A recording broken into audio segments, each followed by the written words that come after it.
Good morning from the holla. I'm on Bubba's Little Acre down here in rural Mississippi where I grew up. And I'm going to share a story with you about memories I made with my grandma Bubba in her tiny little kitchen in the farmhouse when I was a child. And that was a very, very long time ago. It's called Bubba's Kitchen. Fat Daddy's farm was the heart of the holla. But in all my reminiscing, I can't overlook the heart of the farm. My grandma Bubba's kitchen. It was the center of the farmhouse, right where the heart should be. That's where Bubba prepared the meals that she served so lovingly.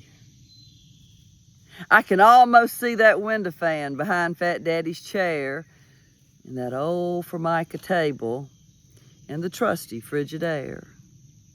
My very first cup of coffee, which was mostly sugar and cream, was consumed in Bubba's kitchen. I was 7 or 8, it seems. I used to love to watch her as she kneaded biscuit dough. It was a skill she had long since mastered many years ago. She'd pinch off little pieces, then she'd roll and pat each one into tiny little biscuits till that clump of dough was gone. She'd pop them in the oven, and I waited patiently, because the first one that she buttered was especially for me. I loved to watch her make the crust for homemade apple pies. She seemed to be a master chef through my adoring eyes.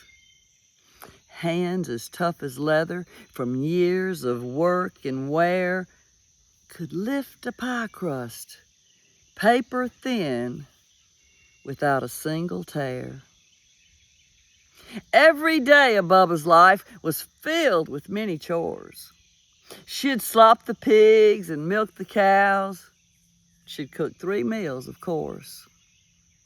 She'd work that garden, pick and hoe. She'd mend and make and do. And you'd think all that would wear her out by the time her day was through. But that old woman, tough as nails, would still find time to bake.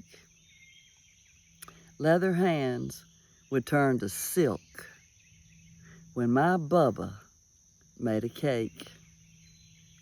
4 little elbows on the table and our hands beneath our chins. Anticipation filled the eyes of myself and Ricky Glenn.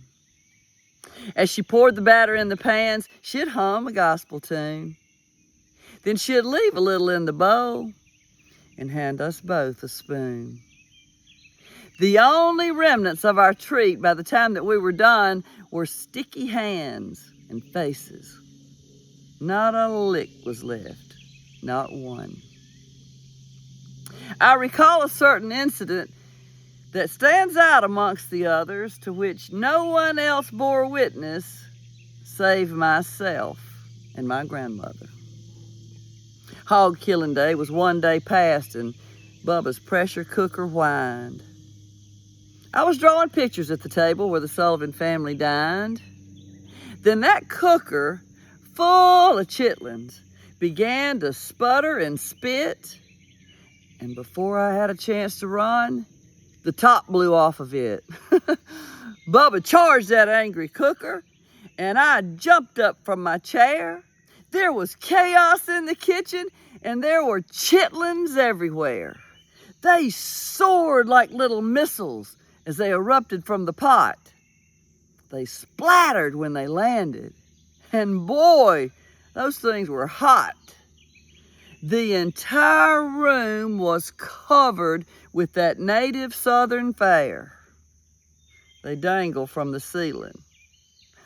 They were even in our hair. When at last the chaos ended, we both plopped down and sighed. And I looked at her and she looked at me. And we laughed until we cried. When I recollect those days gone by, I find myself just itching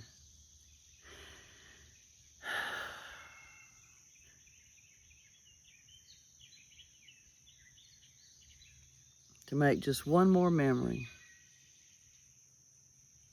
in my Grandma Bubba's kitchen. Though the heart of Fat Daddy's farmhouse has gone with the passing of time, that young girl held its memory dear, and it lives in this heart of mine. Now pass that along to somebody you know likes Southern nostalgia.